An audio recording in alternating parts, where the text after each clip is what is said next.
അസ്സലാമു അലൈക്കും വറഹ്മത്തുള്ളാഹി വബറകാതുഹു. ഷാഫിഈ മദ്ഹബ് പ്രകാരം വിത്ർ നിസ്കാരം സുന്നത്താണ്.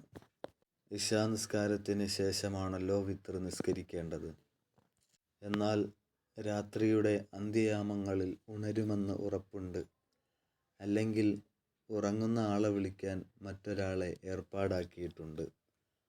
ഏതായാലും ഉണരാൻ സാധ്യതയുണ്ടെങ്കിൽ, ഉറപ്പുണ്ടെങ്കിൽ വിത്ർ നിസ്കാരം രാത്രിയുടെ അന്ത്യയാമങ്ങളിലേക്ക് പിന്തിപ്പിക്കലാണ് സുന്നത്ത്.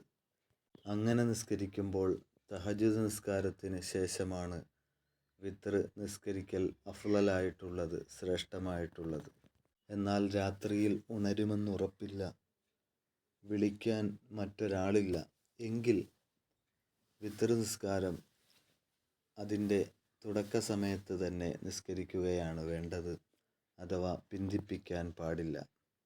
എന്നാൽ ഈ സമ്പ്രദായത്തിലേക്ക് തറാവീഹിനെ പെടുത്താൻ പറ്റില്ല.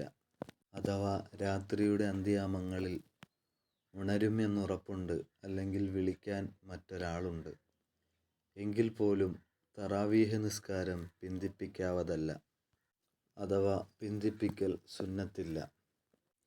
ഫിഅലുഹ അവ്വലൽ വഖ്തി അഫ്ളലു മിൻ ഫിഅലിഹ അസ്നാഅഹു. അതിൻ്റെ ആരംഭ സമയത്ത് തന്നെ തറാവീഹ് നിസ്കരിക്കലാണ് വേണ്ടത്.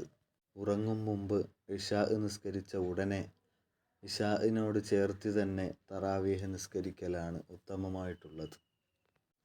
ഇനി ഏറ്റവും ശ്രേഷ്ഠമായ ദിക്ർ ലാ ഇലാഹ ഇല്ലല്ലാഹ് എന്ന ദിക്റാണ്. ഈ ദിക്ർ മനസ്സറിഞ്ഞു ചൊല്ലാൻ പ്രയാസമാണ്, എന്നാൽ നാവുകൊണ്ട് ചൊല്ലാൻ എളുപ്പമാണ്. മനസ്സറിഞ്ഞു ചൊല്ലാൻ പ്രയാസമാണ് എന്ന് പറയാനുള്ള കാരണം, ദിക്ർ വരേണ്ടത് ഖൽബിൽ നിന്ന് ഉത്ഭവിച്ച് നാവിലൂടെ നിർഗളിക്കേണ്ടതാണ്. അപ്പോൾ ഈ ദിക്ർ ചൊല്ലുമ്പോൾ അല്ലാഹു അല്ലാതെ ഇലാഹില്ല, ആരാധ്യനില്ല എന്ന പ്രഖ്യാപനമാണ് നടക്കുന്നത്. ആ സമയത്ത് ചൊല്ലുന്നയാളുടെ ഉള്ളിൽ മറ്റ് ഭൗതികമായ മഅ്ശൂഖുകൾ പാടില്ല, മഹ്ബൂബുകൾ, പ്രണയഭാജനങ്ങൾ ഒന്നുമേ പാടില്ല.